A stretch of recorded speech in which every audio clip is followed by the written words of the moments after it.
Matel tuh, diajar Tuman. Ajar. Habisin Matel, habisin. Aksi pengeroyokan jasa penagih hutang atau debt collector oleh warga Serang, Banten berujung ricuh. Menurut kesaksian warga, jasa penagih hutang tersebut berjumlah 4 orang dengan mengendarai mobil yang hendak melakukan penarikan 1 unit mobil. Habisin Matel, habisin. Pemilik mobil tidak terima, lalu ratusan warga datang dan terjadi pengeroyokan. Belum diketahui pasti penyebabnya. Polsek Cipocok masih menyelidiki penyebab peristiwa tersebut. Saat ini polisi telah mengamankan penagih hutang ini untuk dimintai keterangan. Terminal Pakupatan dalam keadaan kondusif, aman, lancar, terkendali. Jadi segala hal-hal sudah ditangani oleh pihak yang berwajib. Saat ini kedua belah pihak telah diamankan di Polsek Cipocok dan akan segera melakukan mediasi. Ia berharap kedepannya jangan sampai terulang kembali.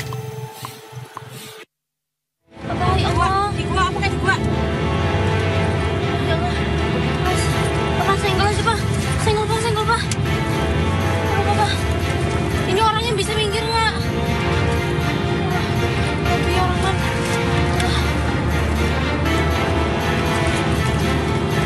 Awas. Kabur.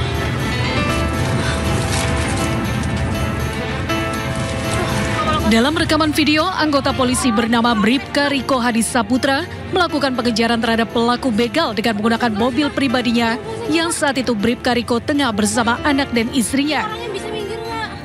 Pengejaran terhadap komplotan pencurian sepeda motor terjadi di kawasan Jalan Kampung Gotong Royong, Kabupaten Pesawaran, Bandar Lampung. Saat di lokasi, Bribka Riko melihat aksi kedua pelaku begal hendak merampas paksa sepeda motor warga. Aksi kejar-kejaran pun berlangsung dan 1 pelaku berhasil diamankan.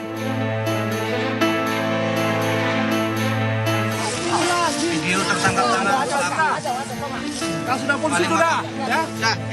Tidak berserang lama, pelaku yang kabur pun kemudian berhasil dicegat dan ditangkap beserta motor milik korban. Pelaku sudah dapat 1 ini. Dalam proses penangkapan, para pelaku sempat melakukan penembakan ke arah korban, namun beruntung senjata api yang digunakan mengalami kerusakan. Kemudian pelaku sempat membuang senjata api ke semak-semak tidak jauh dari lokasi penangkapan. Alhamdulillah dapat senjatanya. Benar. Sip. Mantap. Ya, dapat alhamdulillah. Saat ini para pelaku telah diserahkan ke Polsek Tegineneng Polres Pesawaran untuk dilakukan pemeriksaan. Dari Bandar Lampung, Andreas Afandi, iNews melaporkan.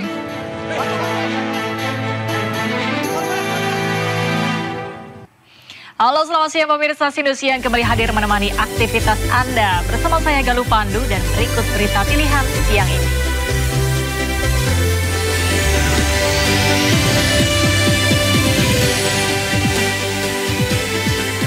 Pengakuan rekan korban tewas di Kali Bekasi menyebut para korban menceburkan diri saat mendengar suara tembakan 2 kali.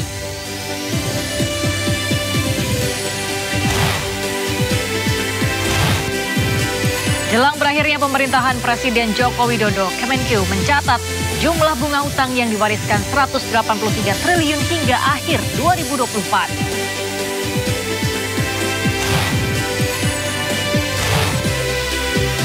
Menikmati indahnya air terjun Niagara Indonesia di Lumajang, Jawa Timur.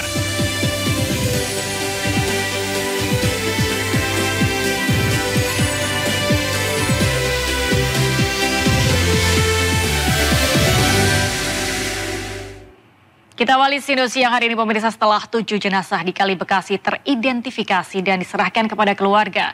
Polres Metro Bekasi Kota akan melanjutkan investigasi.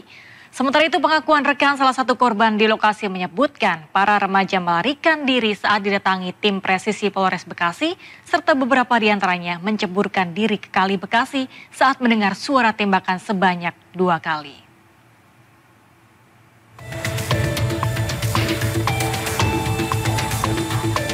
Penyidikan tewasnya 7 remaja yang jenazahnya ditemukan mengambang di Kali Bekasi terus berlanjut.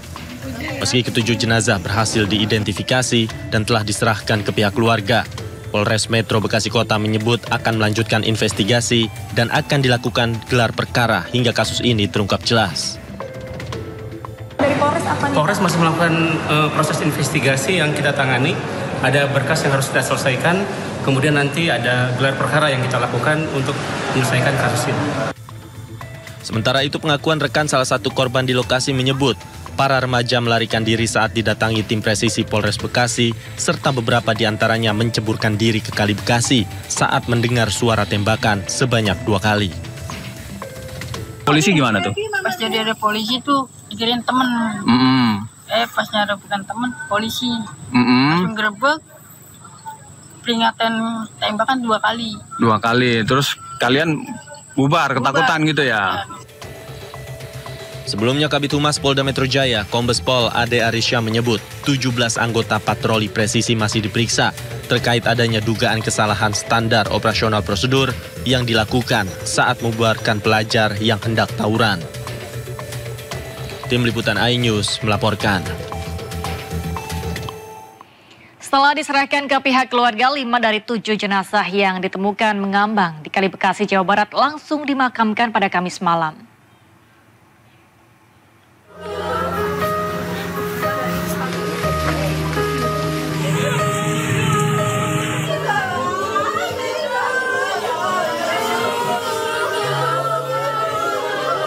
Isak tangis keluarga tidak terbendung saat jenazah Vino Satriani disemayamkan di rumah duka di Kampung Kelapa II, Kecamatan Mustika Jaya, Kota Bekasi, Jawa Barat. Usai disemayamkan, jenazah remaja berusia 15 tahun yang menjadi salah satu dari 7 korban tewas di aliran Kali Bekasi langsung dimakamkan. Di tengah hujan, ibu korban tidak kuasa menahan tangis dan nyaris pingsan saat jenazah putra sulungnya ini dimasukkan ke dalam liang lahat. Meski mengikhlaskan kepergian anaknya, kedua orang tua korban merasa kecewa lantaran tidak diperbolehkan untuk melihat jasad korban. Keluarga pun berencana untuk menempuh langkah hukum.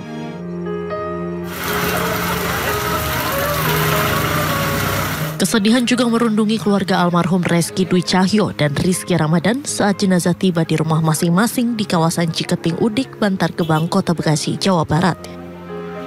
Almarhum Reski dan Rizky tetangga sebelah rumah dan merupakan teman dekat satu sekolah serta teman bermain bersama sejak kecil.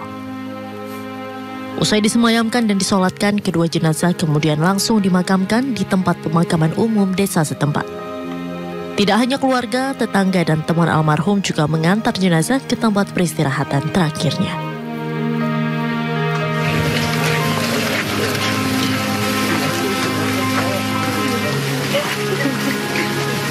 Suasana duka juga menyelimuti keluarga almarhum Muhammad Farhan saat jenazahnya tiba di rumah duka di Padurenan Mustika Jaya, Kota Bekasi, Kamis malam. Usai disolatkan, jenazah kemudian langsung dimakamkan di TPU Padurenan yang tidak jauh dari rumah korban. Pihak keluarga pun merasa terpukul dengan kepergian almarhum.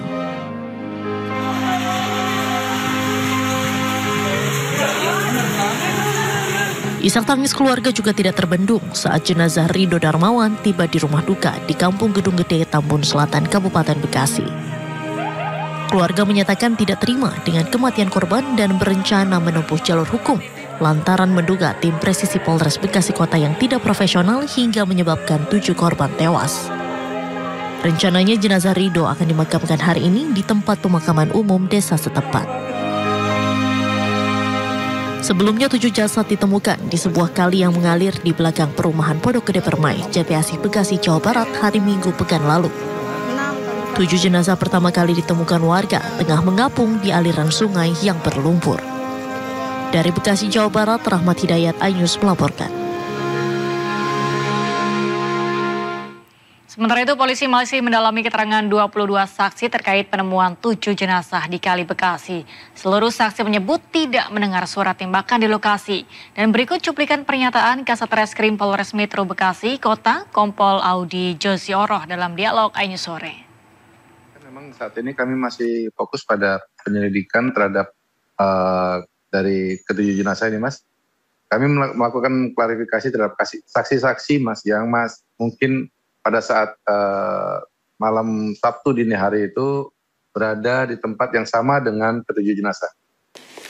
Jadi dari hasil pemeriksaan dan keterangan saksi-saksi memang dari beberapa yang kami mintai keterangan itu mereka menyampaikan bahwa ketujuh jenazah ini memang ada di tempat kejadian pada saat itu.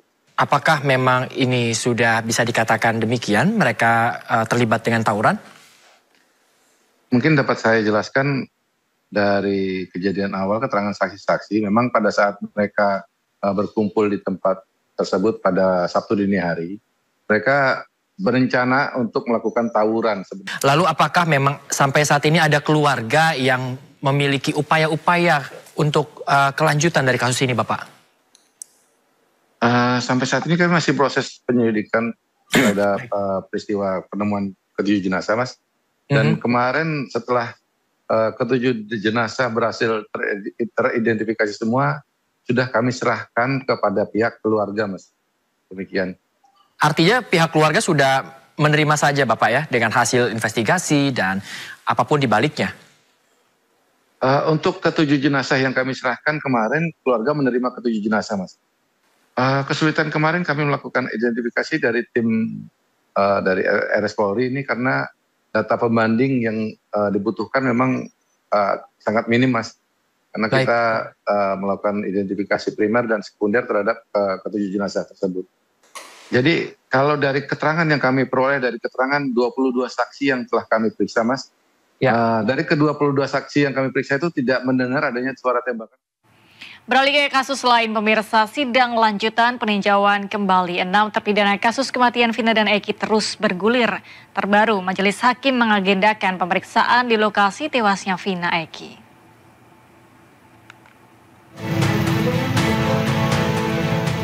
Sidang pemeriksaan setempat dilakukan Majelis Hakim sidang peninjauan kembali kasus Vina. Majelis Hakim dan kuasa hukum terpidana meninjau seluruh TKP yang berkaitan dengan tewasnya Vina dan Eki. Kelima lokasi yang ditinjau adalah Warung Budining, rumah Ketua RT Pasren, depan SMP Negeri 11 Cirebon, tanah kosong di belakang showroom yang disebut sebagai tempat pembunuhan dalam BAP tahun 2016 lalu, dan terakhir jembatan flyover Talun. Selain itu, sejumlah saksi mata dan mantan terpidana Saka Tatal juga hadir dalam peninjauan lokasi kejadian tewasnya Vina dan Eki. Ini inisiatif Saka sendiri, jadi Saka tuh kepengen tahu kebenarannya seperti apa. Saka kan nggak tahu masalahnya seperti apa, dari awal juga nggak tahu. Jadi Saka kesini, inisiatif Saka pengen cari tahu dan kebenarannya itu akan terbuka seperti apa.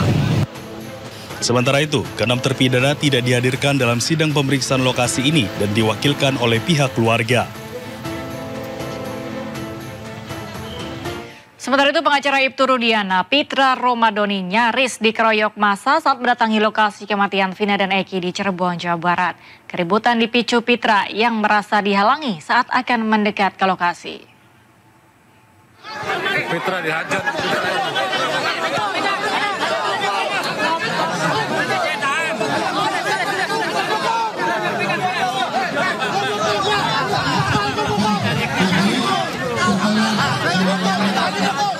Keributan terjadi di lokasi kasus Vina di Cirebon, Jawa Barat, Jumat sore. Pengacara Ibtu Rudiana, Pitra Romadoni emosi karena tidak diberi akses untuk menyaksikan proses sidang pemeriksaan. Pitra sebagai pengacara korban merasa berhak untuk hadir.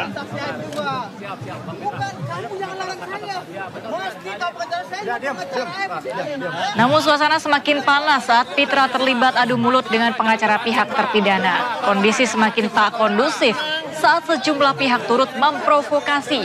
Pitra merasa tindakan pengadaan atau pengadangan yang dilakukan tidak adil. Apa lu geser apa? Diam, weh. Geser apa? Diam.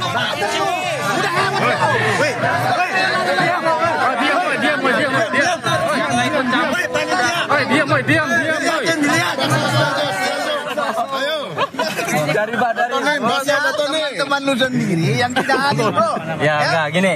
Itu kan hanya pemeriksaan, kuncinya di hakim nanti keyakinannya. Itu pemeriksaan aja, Bang. Setuju. Basam. Ya, kondusif. Ya. Saya korban. Saya pengacara saksi Aib juga. Ya. Saya melihat itu boleh nggak? Boleh lah. Boleh. Itu kan? Boleh, teman-teman. Boleh.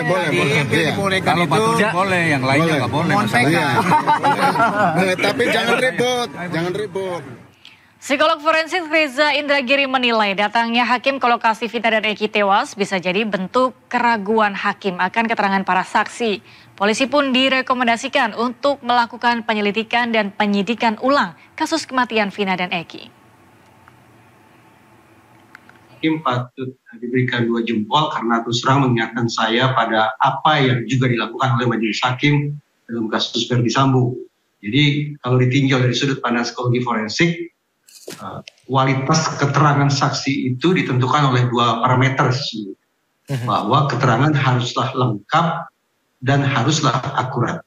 Dan apabila ada lebih dari 1 saksi, maka tambah lagi 1 dasar penilaian, yaitu seberapa jauh sebangun atau sinkron keterangan yang disampaikan oleh para saksi. Nah, boleh jadi setelah memeriksa sekian banyak saksi, majelis hakim menyimpulkan bahwa tampaknya keterangan yang diberikan tidak sungguh-sungguh akurat dan atau tidak sungguh-sungguh lengkap dan atau tidak sungguh-sungguh sinkron. Nah, kalau kemudian 3 hal ini tidak terpenuhi atau tidak bisa meyakinkan majelis hakim, maka memang sudah barang tentu sepatutnya majelis hakim memutuskan untuk datang ke lokasi peristiwa guna mengecek sekali lagi seberapa lengkap, seberapa akurat, dan seberapa sinkron keterangan yang sudah disampaikan oleh para saksi. Tidak tertutup kemungkinan setelah mengunjungi lokasi peristiwa apapun itu, majelis hakim justru lebih teryakinkan pada apa yang dicerna sendiri, apa yang dianalisis sendiri oleh diri majelis hakim ketimbang yang disampaikan oleh para saksi. Saya orang yang skeptis terhadap keterangan saksi. Karena itu ketimbang proses penegakan hukum memforsir terlalu banyak stamina dan waktu untuk membongkar keterangan, akan jauh lebih tepat mencari bukti-bukti lainnya. Bicara tentang bukti-bukti lainnya, teringat oleh saya bahwa bahkan Kapolri Jenderal Listio Sigit pun beberapa waktu lalu mengatakan bahwa proses penegakan hukum atau proses penyidikan oleh Polda Jabar pada tahun 2016 tidak sungguh-sungguh memadai dari sudut pandang saintifik. Jadi kita pada satu sisi, atau saya paling tidak pada satu sisi menilai ada keterangan sekian banyak saksi yang patut dipertanyakan, namun sayang beribu sayang pada lain sisi ternyata ada kerja-kerja kepolisian yang tidak sungguh-sungguh sekali lagi taat pada kaidah saintifik. Nah, andaikan harus diadu, saya lebih percaya yang mana? Keterangan sekian banyak saksi terkait dengan pakaian almarhumah Vina, atau hasil pembuktian di lapangan terkait dengan kondisi tanah dan baju yang bersih. Terus terang saya harus katakan, saya akan mengesampingkan keterangan saksi ataupun keterangan terdakwa sekalipun, tapi saya lebih percaya pada pembuktian di lapangan, akan lebih jitu apabila disertai dengan langkah-langkah saintifik, bagaimana sesungguhnya kondisi pakaian korban dibandingkan dengan kondisi tanah di tempat yang disebut-sebut sebagai lokasi kejadian. Sebagai langkah koreksi, maka memang sudah sepatutnya, ini rekomendasi saya sejak awal, otoritas penegakan hukum terutama Polri melakukan eksaminasi. Berarti sebutlah melakukan penyelidikan dan penyidikan ulang terkait kasus ini. Tentu saja harapannya dengan langkah eksaminasi tersebut, maka pengungkapan peristiwa Cirebon tahun 2016 pada tahun ini akan betul-betul memenuhi 3P, yaitu proporsional, prosedural, dan profesional. Pasca viral, Tia Rahmania, calon anggota DPR terpilih periode 2024-2029, fraksi PDIP, datangi Mabes Polri. Sesaat lagi informasinya di Situ Siang.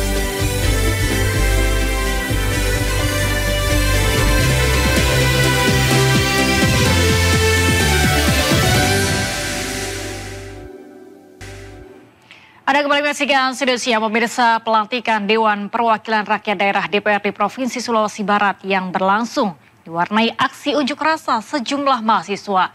Aksi puluhan mahasiswa ini sempat menimbulkan kericuhan. Mahasiswa dan aparat keamanan yang berjaga terlibat aksi saling dorong.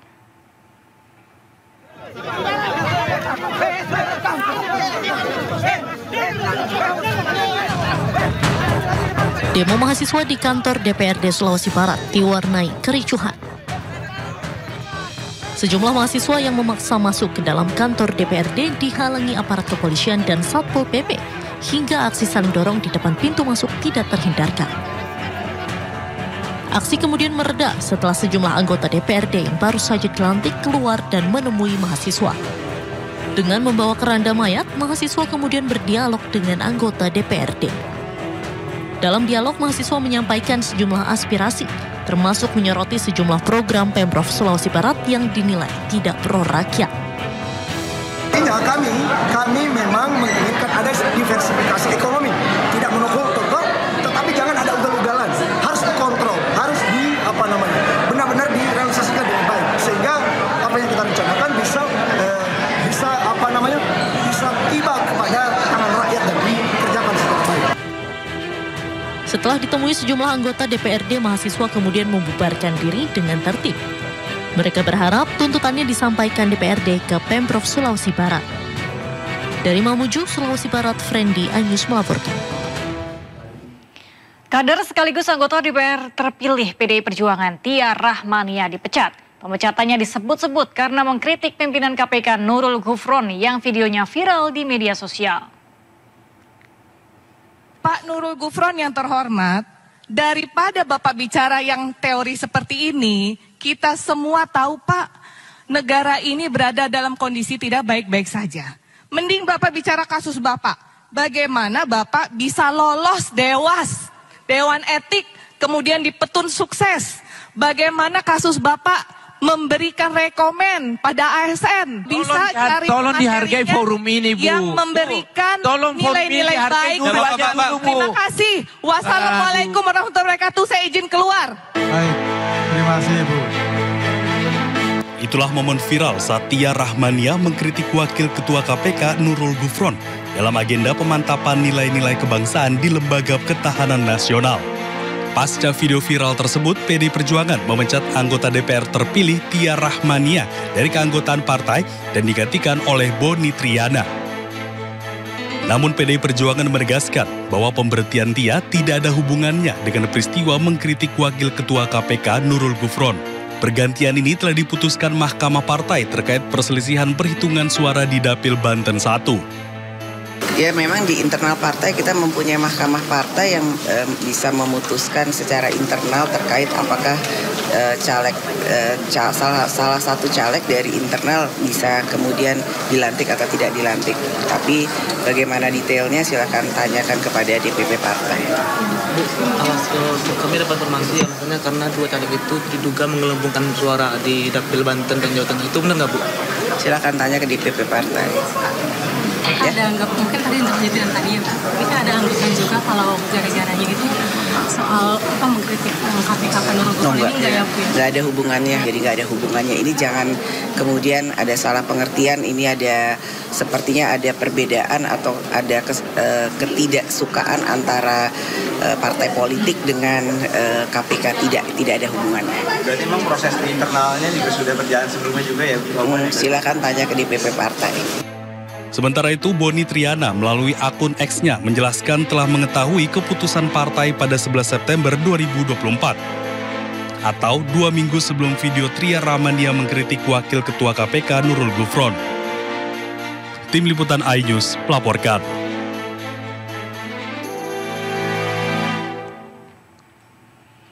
Pasca viral, Tia Rahmania, calon anggota DPR terpilih periode 2024-2029 fraksi PDIP, datangi Mabes Polri untuk konsultasi atas tuduhan penggelembungan suara. Tujuan dirinya mendatangi Bareskrim Mabes Polri untuk melakukan konsultasi awal langkah hukum yang akan dilakukan usai pemecatan dirinya oleh Partai PDIP.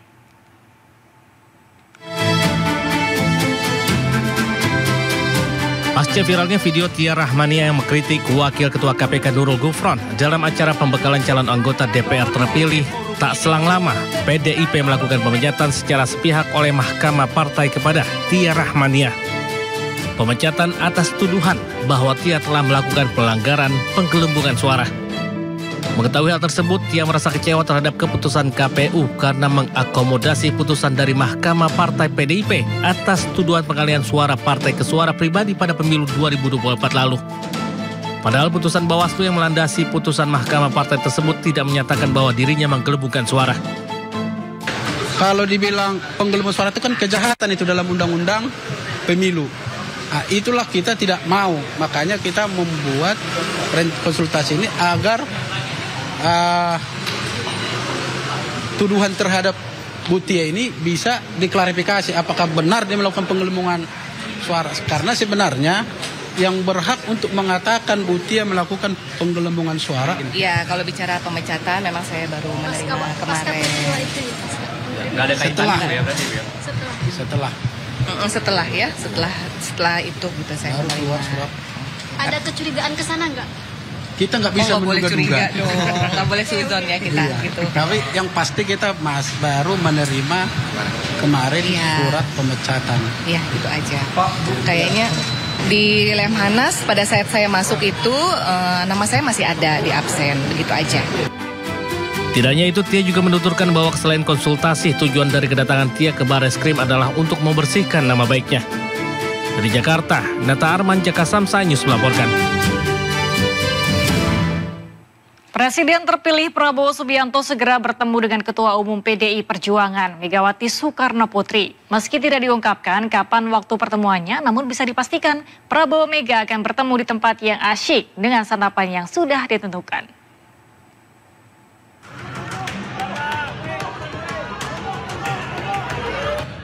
Presiden terpilih Prabowo Subianto diagendakan segera bertemu dengan Ketua Umum PDI Perjuangan Megawati Soekarno Putri. Hal itu disampaikan Ketua DPP PDI Perjuangan Puan Maharani. Pertemuan keduanya berdasarkan komunikasi yang telah dijalin antara Partai Gerindra dan PDI Perjuangan secara intens. Menurut Puan, Prabowo dan Megawati akan bertemu di sebuah tempat yang asyik, meski belum ada kepastian kapan waktunya. Insya Allah akan segera kita adakan pertemuan antara Ibu Mega dengan Pak Prabowo dalam waktu yang timingnya tepat. Timing tepatnya itu kapan sih Mbak? Kalau boleh tahu, karena ini jadi saling tunggu-tungguan ya? Ya nggak saling tunggu-tungguan kan, beliau berdua mempunyai jadwal yang sama-sama sibuk. Namun kita sudah bicara juga bersama-sama yang bisa saya sama-sama pahami, beliau berdua sama-sama berkeinginan untuk saling bertemu. Ketemunya di mana Bu rencananya? Di tempat yang asik. Hal pertemuan Prabowo dan Megawati juga dikonfirmasi oleh Ketua Harian Partai Gerindra, Sufmi Dasko. Bahkan Dasko memastikan santapan yang akan disediakan untuk pertemuan Prabowo Megawati sudah ditentukan. Sebenarnya begini, komunikasi sudah dijalankan, tetapi kemudian masalah tanggal, masalah tempat, ini juga masih dipastikan karena masing-masing saling mencocokkan. Yang pasti soal makanan sudah ditentukan, itu aja. Oke? Sebelumnya, Prabowo Subianto dan Megawati Soekarno Putri disebut-sebut akan mengadakan pertemuan sebelum pelantikan Presiden dan Wakil Presiden terpilih pada 20 Oktober mendatang. Dari Jakarta, Tim Liputan iNews melaporkan. Pemirsa, jumlah Kementerian Prabowo Gibran masih digodok, namun sudah beredar bocoran di media sosial terkait jumlah dan siapa yang akan menjadi menteri. Di antaranya adalah Airlangga Hartarto dan Erick Thohir.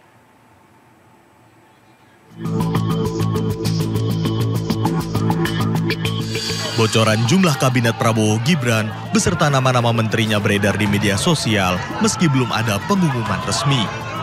Ada nama-nama yang tidak asing muncul di bocoran tersebut, termasuk nama sejumlah menteri saat ini. Di antaranya Airlangga Hartarto, Pratikno, Erick Thohir, AHY, Budi Gunadi Sadikin, Agus Gumiwang, Zulkifli Hasan, dan Bahlil Lahadalia, serta sejumlah politisi, pejabat lainnya serta profesional. Namun Ketua Harian Partai Gerindra, Sufmi Dasko, membantah bocoran ini dan menegaskan susunan kabinet masih bersifat dinamis dan akan final sebelum pelantikan Presiden Wakil Presiden terpilih. Ya, bahwa segala sesuatu yang pada saat ini disampaikan itu masih dinamika, bisa ada, bisa enggak, itu tergantung nanti finalisasi yang akan kemudian difinalkan sebelum pelantikan Presiden terpilih.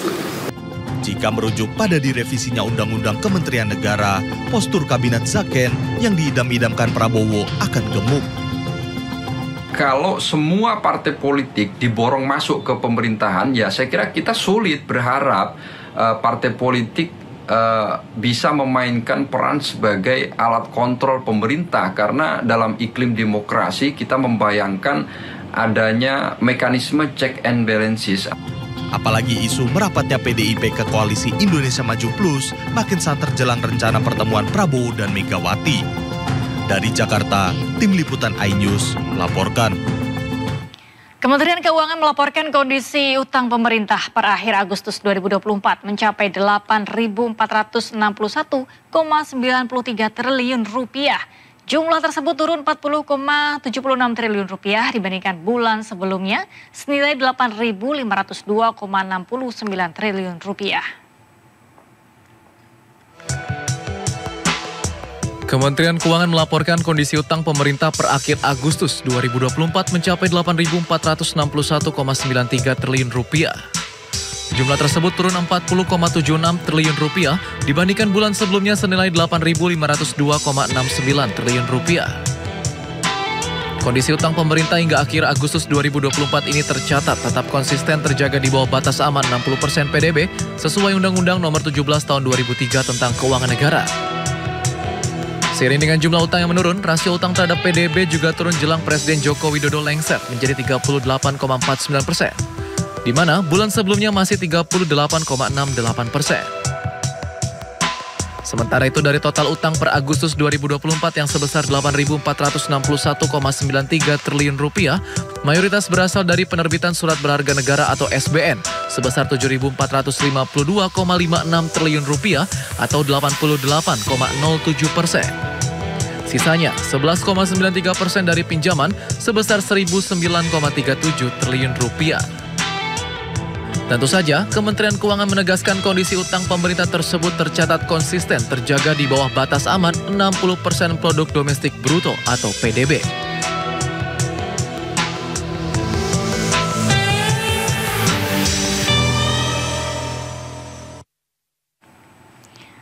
Sementara itu meskipun hutang pemerintah turun sebesar 40,76 triliun rupiah, namun bunga hutang di masa pemerintahan Presiden Joko Widodo tercatat sebesar 183 triliun rupiah yang harus dibayarkan hingga akhir 2024 ini. Jelang berakhirnya pemerintahan Presiden Joko Widodo, Kementerian Keuangan mencatat jumlah utang pemerintah mengalami penurunan sebesar 40,76 triliun rupiah. Namun pemerintahan Presiden Jokowi berpotensi memberikan warisan bunga utang sebesar 183 triliun rupiah kepada pemerintahan Presiden terpilih Prabowo Subianto. Bunga utang tersebut tanggungan yang perlu dibayarkan hingga akhir tahun 2024.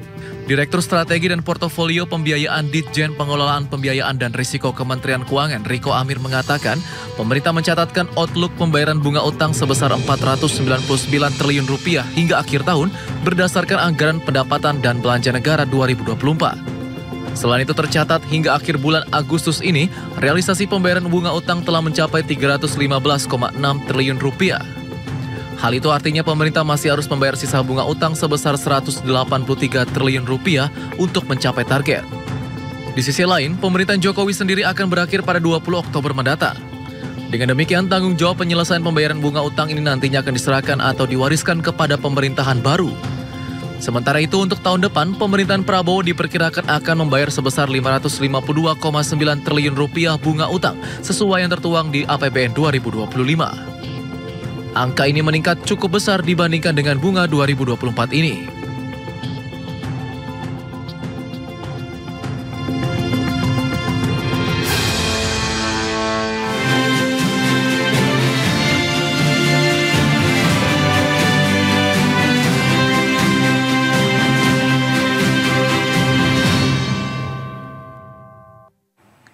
Rangkaian kampanye Pilkada 2024 telah dimulai. Masing-masing calon mencoba menarik hati pemilih dengan program-programnya. Calon Gubernur DKI nomor urut 1 Ridwan Kamil berjanji akan menyalurkan kredit mesra untuk membantu permodalan golongan ekonomi rendah.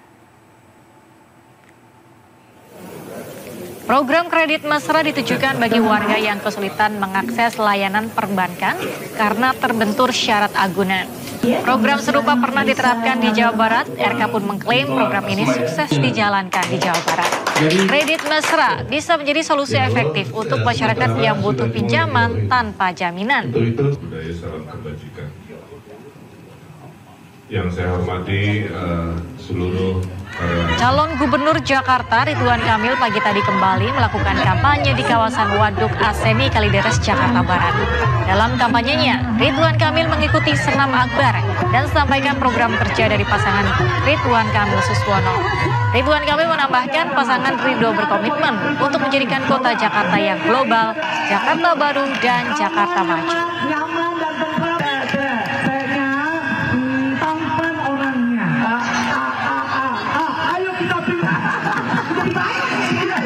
Lihat antusiasme ya, mudah-mudahan ini menjadi penyemangat kami untuk terus menyapa rakyat.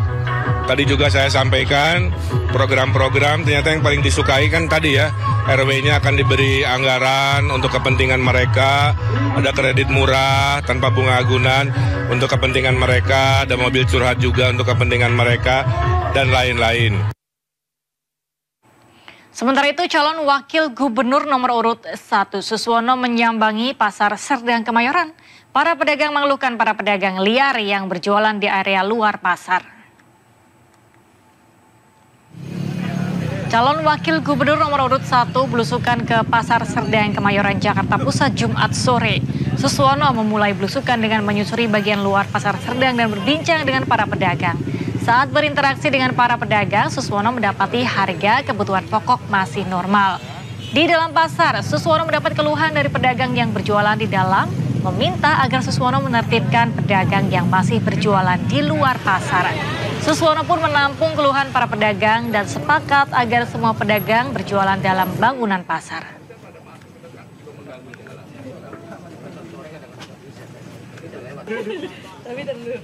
Sementara itu, calon wakil gubernur Jakarta nomor urut 3 Rano Karno alias Bang Dul menyapa warga di Kelurahan Kamal, Kalideres, Jakarta Barat. Pada kesempatan itu, Rano Karno menjanjikan pelebaran jalan serta peningkatan insentif RT RW hingga Dasawisma.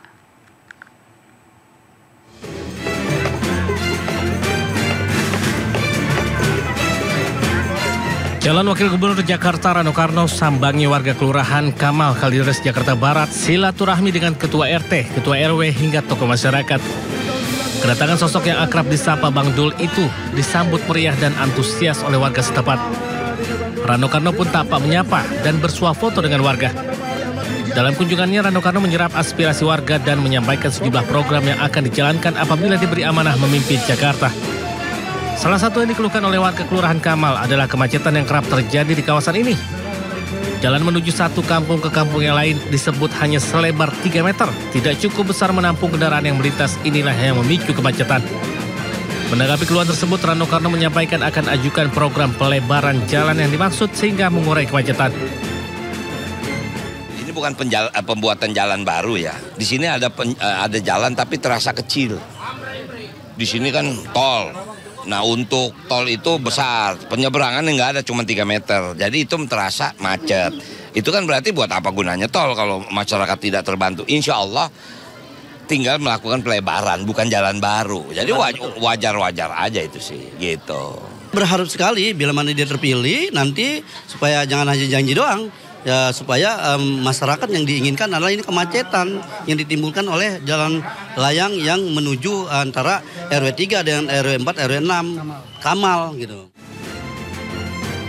Di kunjungan ini, Rano Karno juga menegaskan kembali program yang akan dijalankannya, yakni meningkatkan insentif RT dan RW, menaikkan gaji petugas pemantau jentik, serta Dasawisma apabila ia dan Pramono Anung terpilih sebagai gubernur dan wakil gubernur di Jakarta.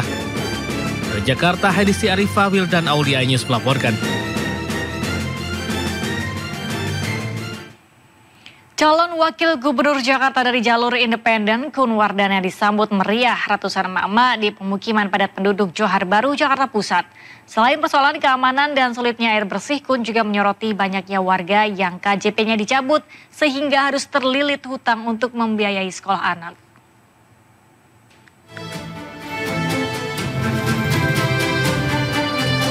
Calon Wakil Gubernur Jakarta Kun Wardana Jumat siang menyambangi warga yang tinggal di wilayah rawan tawuran di Jalan Rawa Selatan 2, Kelurahan Rawa Johar Baru, Jakarta Pusat.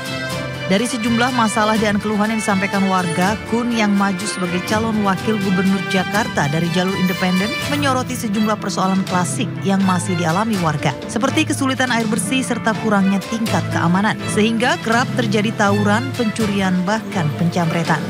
Persoalan lain yang terjadi prioritas pasangan Dharma Kun jika terpilih nanti adalah KJP alias Kartu Jakarta Pintar. Meski program tersebut telah lama berjalan, namun pada kenyataannya banyak KJP siswa yang dicabut sehingga warga harus terlilit hutang demi membiayai sekolah anak mereka. Mengenai KJP, jadi mereka awalnya sudah dapat tetapi terhenti.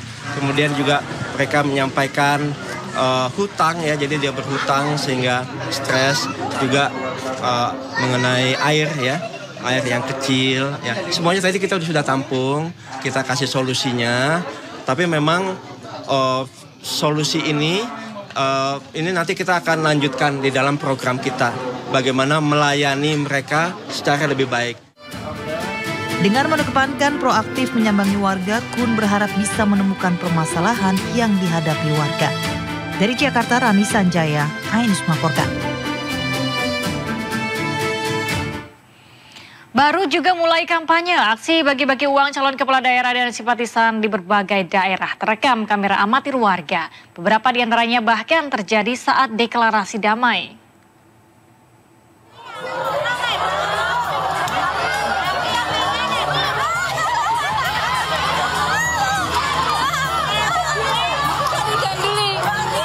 Deklarasi damai dinodai dengan aksi bagi-bagi duit ke simpatisan. Video Cawagup Bojonegoro, Farida Hidayati, diduga bagi-bagi uang di acara pengajian. Bahkan terekam ia sempat dipegangi warga yang meminta uang saat berjalan namun uang sudah habis.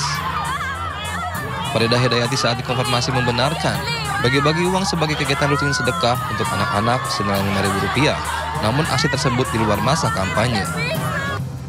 Bawaslu Bojonegoro tengah mengkaji apakah aksi bagi-bagi uang ini berpotensi melanggar. Nah, dalam undang-undang tersebut nanti apakah pasal yang menyebutkan dugaan semacam itu, sanksinya apa saja? Deklarasi damai Pilkada Lamandau, Kalimantan Tengah di halaman kantor KPU dikotori dengan aksi tebar uang seorang simpatisan salah satu paslon. Simpatisan ini naik ke atas panggung dan menyebarkan uang ke warga yang hadir saat acara musik. Aksi ini membuat heboh hingga simpatisan ini dipanggil Bawaslu untuk diperiksa.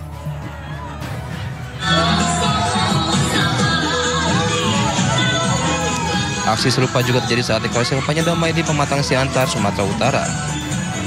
Salah satu pendukung nyawer atau membagikan uang saat acara joget bersama. Ironisnya, Bawaslu enggan memberikan keterangan. Sementara KPU memandang bagi-bagi uang atau nyawer merupakan hal yang lumrah dan dikembalikan ke masing-masing tim.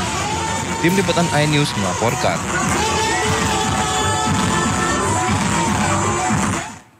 Pemirsa, Ketua Umum DPP Partai Perindo Angela Tanusudibio mengunjungi kantor DPP Partai Perindo Jawa Barat di Kota Bandung. Dalam kunjungannya, Angela berpesan kepada seluruh pengurus dan kader untuk fokus bekerja keras memenangkan calon kepala daerah yang diusung oleh Partai Perindo.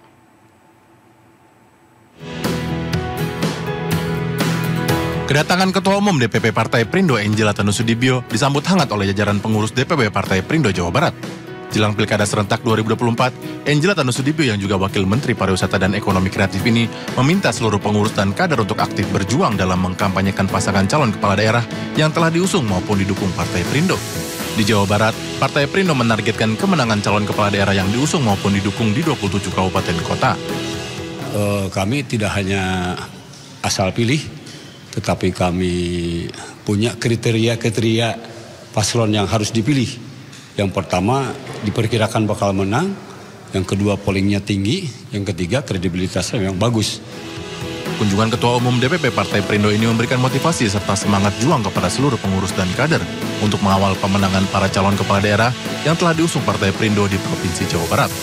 Dari Bandung, Jawa Barat, Maulana Rahman, iNews melaporkan.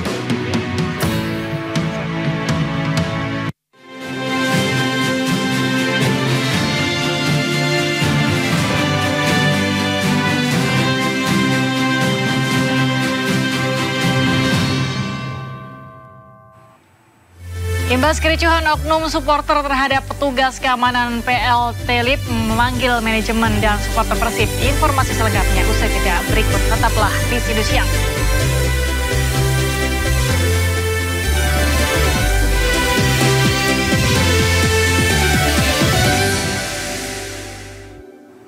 Sidu Siang kembali menjumpai Anda pemirsa. Sebuah tambang tradisional di daerah Sungai Abu, Kecamatan Hiliran Gumanti, Kabupaten Solok, Sumatera Barat longsor dan menimbun puluhan orang. Tim SAR gabungan terus mencari korban penambang emas yang tertimbun longsor.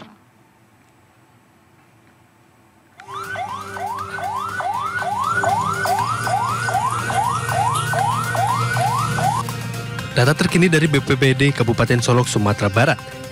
Total korban longsor tambang emas ilegal sementara berjumlah 22 orang, di mana 11 diantaranya meninggal dunia. 11 orang yang ditemukan meninggal dunia telah dibawa ke rumah duka. Sementara 12 orang menderita luka ringan dan luka berat dirujuk ke Rumah Sakit Arosuk Kabupaten Solok. Tim SAR gabungan terus mencari korban penambangan emas yang tertimbun longsor. Untuk proses pencarian, tim SAR mendirikan posko induk daerah Sungai Abu yang berjarak sekitar 6 jam perjalanan ke lokasi tambang. Ada 25, namun malam ini akhirnya ada penyelesaian data. Datanya jadi 23, 11 meninggal dunia, 12 cedera, ada luka berat, ada luka sedang dan luka ringan. Diketahui tambang emas tradisional tersebut tidak memiliki izin dari Pemda atau ilegal karena berada di dalam kawasan hutan lindung seluas 186 hektar. Dari Kabupaten Solok, Sumatera Barat, Budi Sunandar, iNews melaporkan.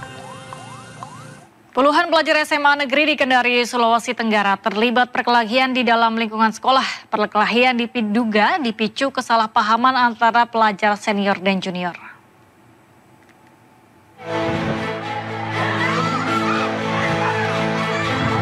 Puluhan pelajar SMA negeri di Kendari terlibat aksi perkelahian di lingkungan sekolah. Peristiwa ini terjadi saat jam pulang sekolah. Suasana yang awalnya tenang berubah menjadi ricuh ketika sejumlah siswa saling serang di dalam lingkungan sekolah hingga ke jalan. Tentu saja peristiwa ini menyebabkan beberapa pelajar mengalami luka.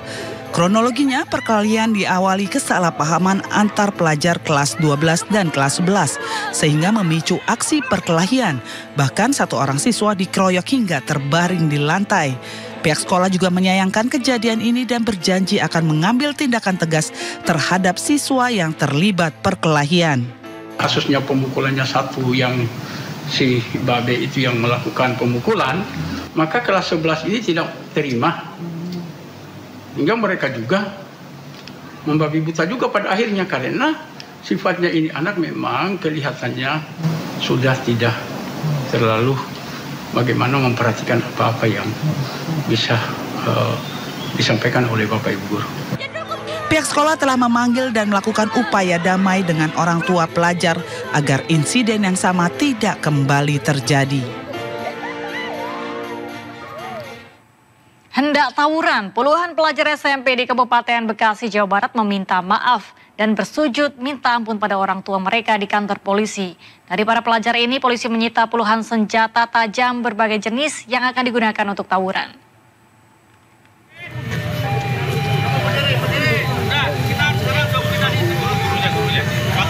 Para pelajar SMP ini menangis, memeluk dan meminta maaf pada orang tuanya masing-masing usai ditangkap aparat Polres Bekasi saat hendak tawuran di Jalan Raya Pilar, Desa Karangasih, Cikarang Utara. Polisi kemudian memanggil orang tua para pelajar ini untuk memberikan efek jerak. Mereka diminta untuk meminta maaf dengan bersujud mencium kaki orang tua mereka dan berjanji tidak akan tawuran lagi.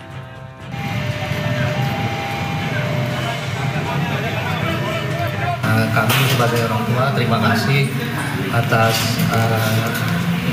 tindakannya yang mengamankan anak kami dan memberi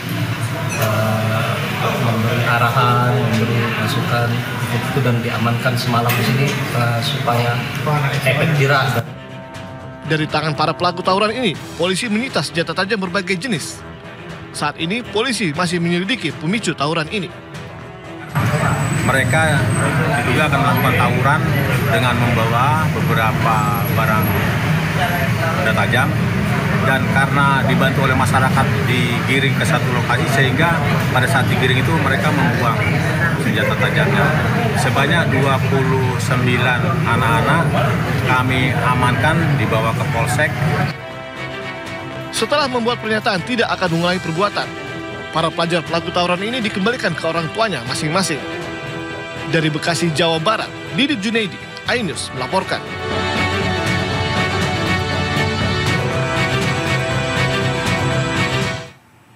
Korban penganiayaan oleh anak kandung di Makassar, Sulawesi Selatan mendapatkan penanganan intensif. Kondisi korban saat ini sudah mulai membaik pasca operasi jahitan di sekujur tubuhnya.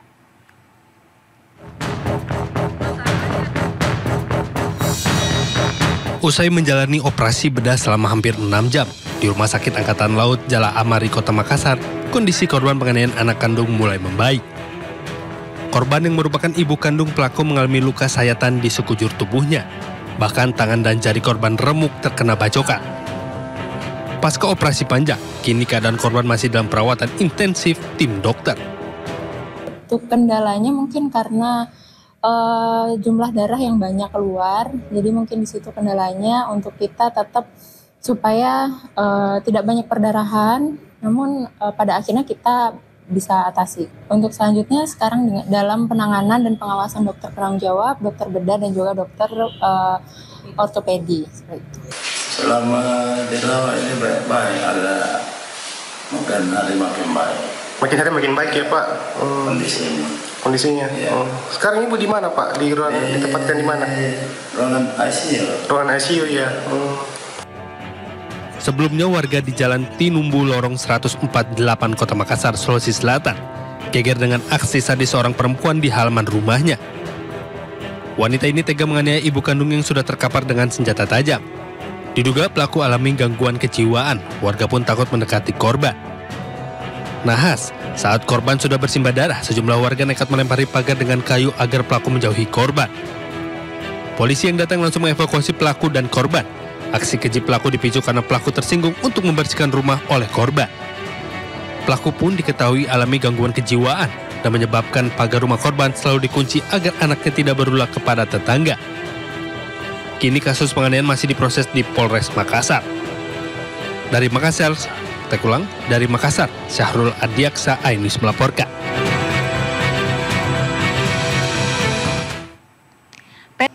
Pemirsa, MotoGP Mandalika 2024 mulai digelar di sirkuit Mandalika Lombok Tengah, Nusa Tenggara Barat sejak 27 hingga 29 September esok.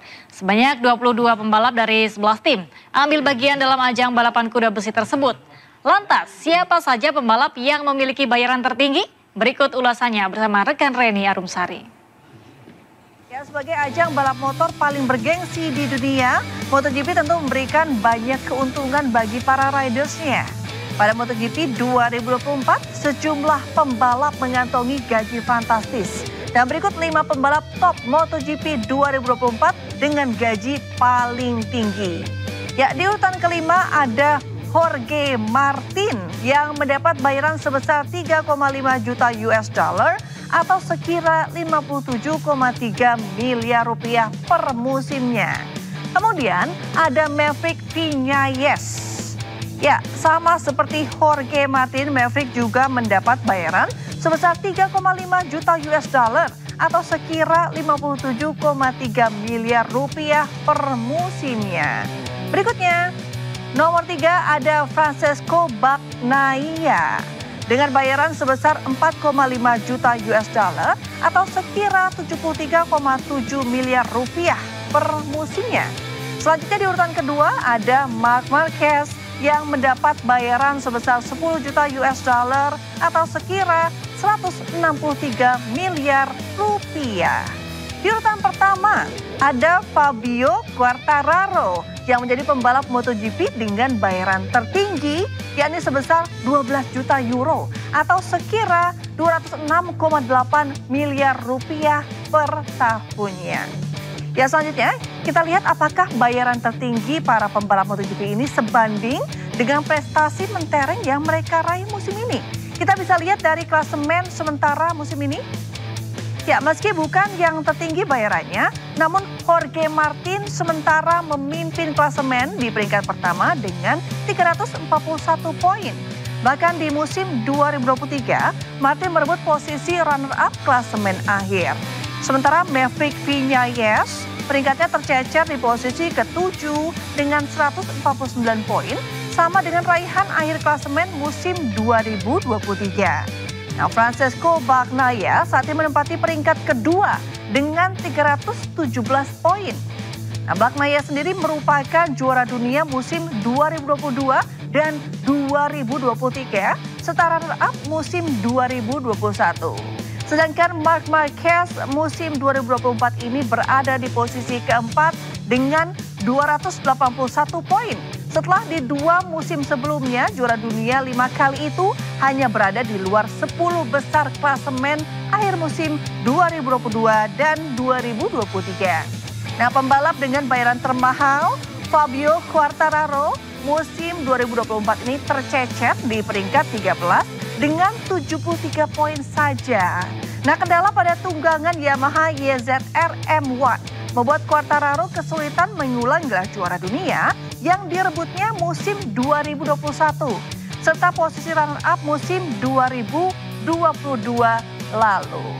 Oke pemirsa, bayaran tinggi pembalap MotoGP memang paralel dengan prestasi yang mereka cetak. Dan seri balap MotoGP di Mandalika pekan ini bisa menjadi ajang pembuktian bahwa mereka memang layak mendapat gaji yang tinggi sesuai prestasi yang mereka raih. Delegasi Indonesia walkout dari ruang sidang Majelis Umum PBB di New York, Amerika Serikat. Sindo siang, segera kembali.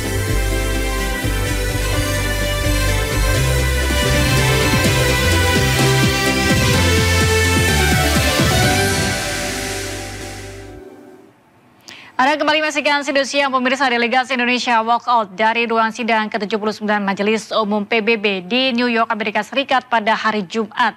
Aksi ini sebagai bentuk protes saat Perdana Menteri Israel Benjamin Netanyahu hendak berpidato.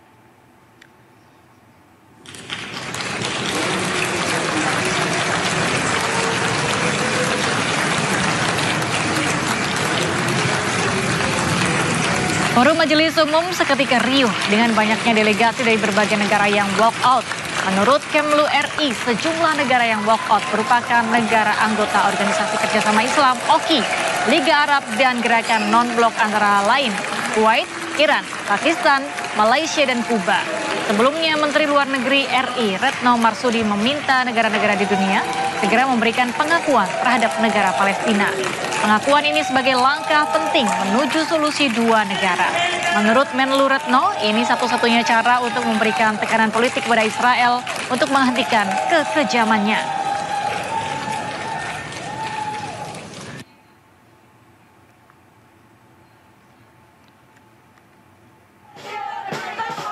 Sementara di depan gedung PBB, sekitar 200 demonstran berkumpul untuk meneriakkan ketidakpuasan mereka atas kebijakan Netanyahu. Di antara para pengunjuk rasa terdapat kerabat sandera Hamas yang diculik pada 7 Oktober tahun lalu. Mereka menuntut gencatan senjata dan pemulangan anggota keluarga mereka. Perang Israel-Hamas di Gaza pekan ini mengeluas hingga peningkatan permusuhan antara Israel dan Lebanon. Sementara Israel bersikeras, tindakan militer yang sedang berlangsung di perbatasan Lebanon diperlukan.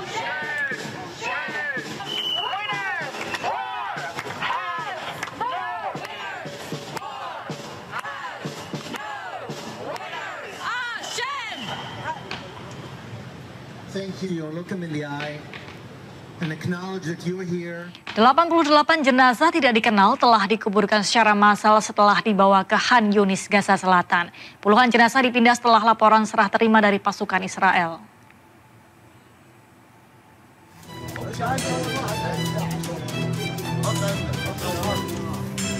Tim dari Pertahanan Sipil Palestina memuat jenazah ke dalam buldoser dan mengangkutnya ke lokasi pemakaman massal. Sebanyak 88 jenazah ini diserahkan pihak Israel disertai sebuah laporan. Mayoritas adalah narapidana yang dipenjara di sejumlah rutan milik pemerintah Israel. Beberapa keluarga hadir untuk mengidentifikasi sisa-sisa kerabat mereka yang hilang atau meninggal dunia. بخصوص الحاوية التي خلفي وتم استلامها بالأمس من قبل قوات الاحتلال الصهيوني عبر معبر كرم أبو سالم. تم تسليمها لوزارة الصحة، ورفضت وزارة الصحة استلام تلك الجثامين لعدة أسباب ذكرت بالأمس. أما بعدما تم استلام هذه الجثامين واحتاج الأمر لموارة الثرى لتلك الجثامين، والسبب الذي دعا لذلك هو الروائح المنبعثة من الحاوية. Ali Asyur, seorang warga, mengaku datang untuk mencari jenazah anak yang hilang selama 4 bulan. احنا تم ابلاغنا اليوم انه تم ادخال 88 جثه من الاحتلال لجثث مجهوله الهويه كما ادعى. طبعا فقدت اخوي في الحرب هذه في احد الايام. جينا على امل انه نحصل على رفاته او ما تبقى منه، او يعني في النهايه اقصى طموحنا اليوم صار هو عباره عن قبر او ضريح نحصل عليه يمكننا منه ان احنا نزوره في يوم من الايام. احنا مش ارقام ولا أبطال ولا خارقين زي ما بصورون للعالم، إحنا بشر طبيعيين زينا زي أي بني آدم موجود على هذه البسيطة. Kementerian Kesehatan Palestina mengaku telah menerima 88 jenazah dari Israel tanpa data atau informasi yang dapat membantu mengenali jenazah-jenazah ini.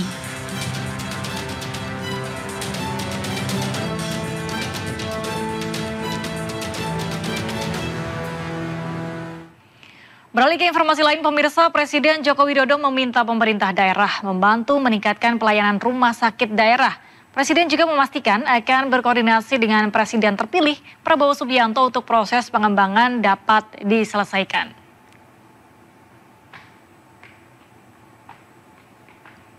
Presiden menyatakan di sisi lain pemerintah pusat akan menyediakan sejumlah alat-alat medis penunjang pemeriksaan seperti CT scan dan cath lab.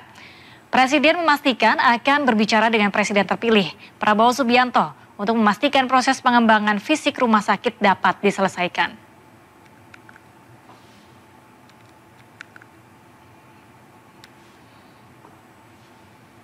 Rencana untuk penambahan CT scan, kemudian mamografi, cath lab, kemudian perlengkapan ICU semuanya akan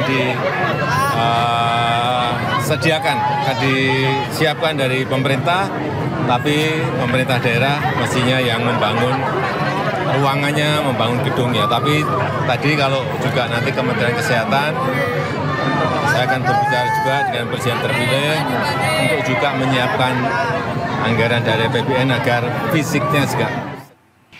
Beralih ke informasi lain, pemirsa, kali ini kami akan mengajak Anda melihat keindahan air terjun yang sering disebut sebagai Niagaranya Indonesia.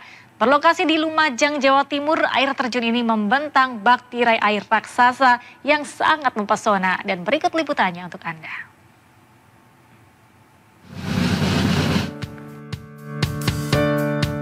Gak salah sih kalau air terjun ini disebut-sebut sebagai air terjun Niagaranya Indonesia. Karena secantik ini. Namanya air terjun Tumpak Sewu atau Grojogan Sewu. Lokasinya ada di Desa Sidomulyo, Kecamatan Pronojiwo, Kabupaten Lumajang, Jawa Timur. Sesuai namanya, Tumpak Sewu atau Grojogan Sewu seolah memiliki 1000 mata air yang membentang bak tirai air raksasa. Keindahan Grojogan Sewu tak hanya terletak pada keanggunan air terjunnya saja, namun juga suasana alam yang menyelimutinya. Hutan hijau yang masih lebat serta gemuruh air yang jatuh ke dasar lembah menciptakan harmoni yang sempurna. Jika beruntung, pengunjung dapat menyaksikan keindahan warna-warni pelangi yang membelah air terjun. Bagi pengunjung yang hobi bersuah foto tak perlu khawatir karena setiap sudut panorama Grojogan Sewu ini menyajikan pemandangan yang mempesona berlatar kemegahan air terjun. Dekat pemandangannya daripada di Tumpak Sewu. Kalau panorama menurut saya ini paling bagus dari Grojogan Sewu ini, mantap. Grojogan Sewu keren sekali pemandangannya, sudah bisa melihat ada pelangi. Untuk berkunjung ke panorama Grojogan Sewu, pengunjung cukup membayar Rp10.000 saja. Tapi kalau mau ke dasar, Pastikan tubuh dalam kondisi prima ya, karena treknya cukup panjang dan ekstrim. Nah, ini dia pemandangan air terjun kalau dilihat dari bawah. Dari Lumajang, Jawa Timur, Yaya Nugroho, A-News melaporkan. Jika di Lumajang ada Niagaranya Indonesia, kita beralih ke Kabupaten Mamuju, Sulawesi Barat, yakni ada Pantai Batu Losa yang menyimpan pesona alam yang memanjakan mata dengan air laut yang biru. Apalagi tak jauh dari pantai tersebut terdapat pulau kecil yang diberi nama Pulau SpongeBob yang menjadi daya tarik tersendiri bagi pengunjung.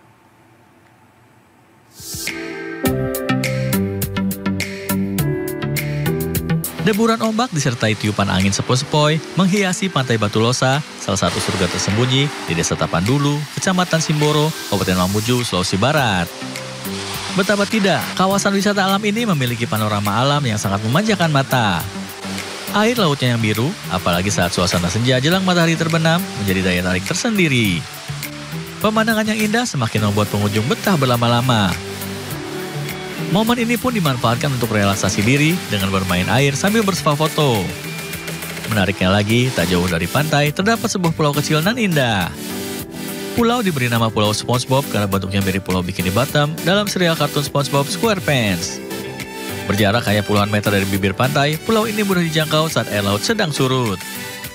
Yang bikin menarik di pantai ini tuh tempatnya luas, kemudian airnya agak jernih dia dibanding tempat wisata yang lain kayak di sebelum tempat ini di Malawa begitu. Pantai Batu Losa berjarak sekira 20 km dari kota Mamuju dan dapat dijangkau menggunakan kendaraan baik roda 2 maupun roda 4. Dari Mamuju, Sulawesi Barat, Fendi Christian, A-News melaporkan.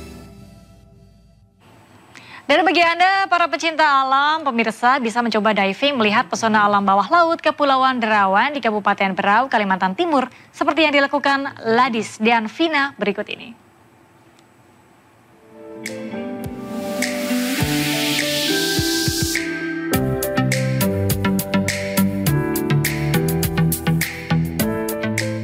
Kepulauan Derawan yang terletak di Kabupaten Berau, Kalimantan Timur, memiliki kekayaan alam bawah laut yang luar biasa.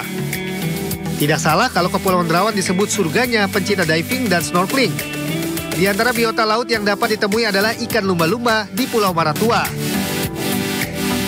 Oi, kita bisa lihat sedekat ini.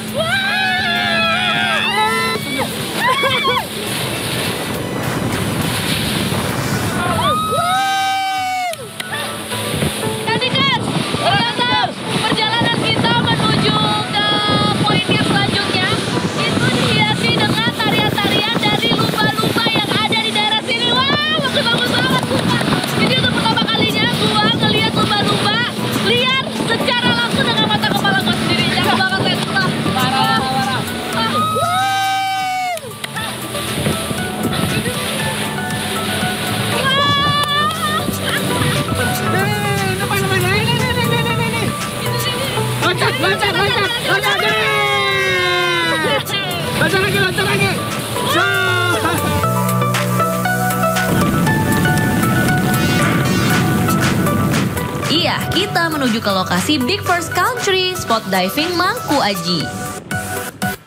Sebelum turun ke laut, persiapan alat dan juga penjelasan dari Master Dive sangat penting untuk didengarkan Tradikers. Bener banget, Le. Kita harus memastikan semua aman dalam diving kali ini. Safety first.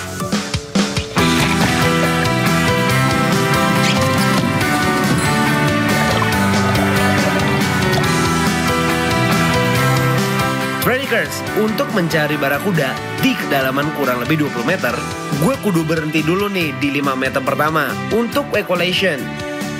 Bener banget, equalization harus dilakukan ya bagi Tradikers yang suka menyelam.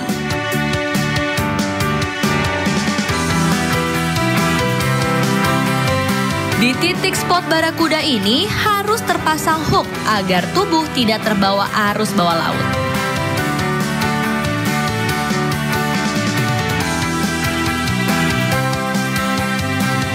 Amazing Tradikers, ratusan ikan barakuda ada di depan gua nih, deket banget. Saik, nikmat Tuhan mana lagi yang kau dustakan?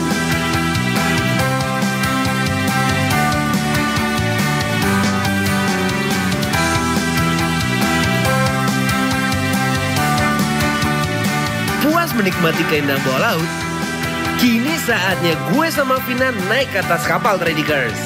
Travel Addict tanpa batas.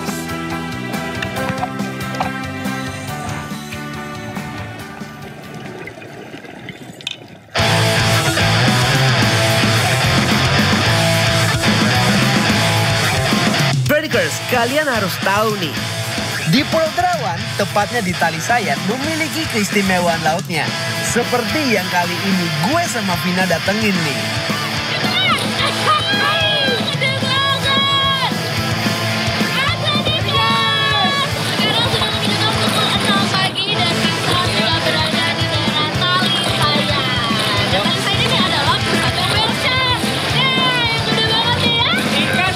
Di dunia. Waduh, beautiful. Ada whale shark nih Tradikers, atau yang lebih dikenal dengan hiu paus. Ukurannya lumayan besar nih.